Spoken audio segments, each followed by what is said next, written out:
মধু সংগ্রহ চলতেছে পানির ট্যাঙ্কির নিচে। মৌচাক মোয়াল মধু সংগ্রহের কাজ চালিয়ে যাচ্ছে।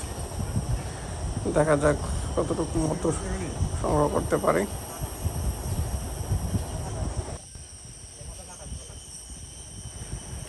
মোয়াল ভাই খুবই রিস্ক নিয়ে কাজ করে যাচ্ছে। আমরা নিচ থেকে দেখতেছি সে কিভাবে মধু সংগ্রহ করে। শেষ পর্যায়ে সংগ্রহ।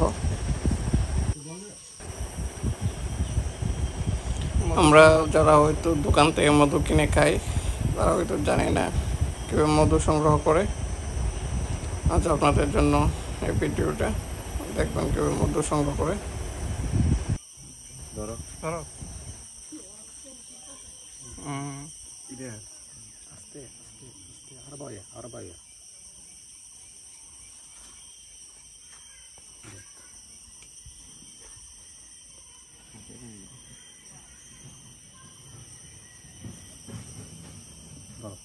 একটা হলো বড় পুকের মধু আর একটা হলো ছোট পুক।